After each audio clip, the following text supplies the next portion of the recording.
অর্ঘ্যমণ্ডল ও ব্ল্যাকজাক একে অপরকে 10 বছর ধরে চিনে। তারা গত 5 বছর ধরে একটি দল হিসেবে কাজ করেছে। অর্ঘ্যমণ্ডলের কাছে হিপ হপের যাত্রা সবসময়ই পরাবাস্তব ছিল। তারা ব্র্যান্ড ডিল করেছে, অগণিত শোতে পারফর্ম করেছে, আন্ডারগ্রাউন্ড থেকে মূল ধারার প্ল্যাটফর্মে স্টেজ হিট করেছে এবং অর্ঘ্যমণ্ডল নিজস্ব ব্যবসায়িক ব্র্যান্ড চালু করেছে। বাদ্যযন্ত্র জ্ঞান ভাগ করে নেওয়া থেকে শুরু করে ব্যবসায়িক ধারণা পর্যন্ত তারা সঙ্গীত ব্যবসায়ী হিসেবে বড় হয়েছে।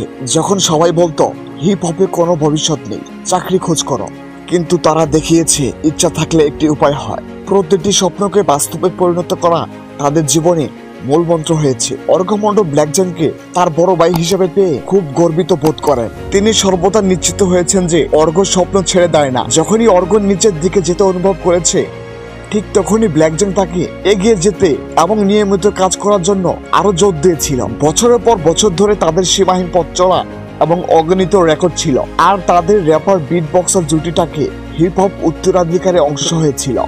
বন্ধুরা, আপনারা কি জানেন এই কিংবদন্তি জুটির যাত্রা শেষ হতে চলেছে? কিছু ব্যক্তিগত কারণে অর্ঘ্যমণ্ডলকে এমন সিদ্ধান্ত নিতে হয়েছে।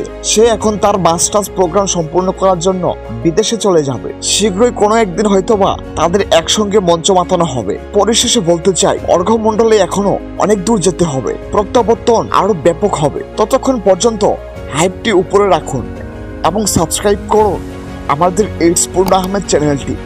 ধন্যবাদ সবাইকে।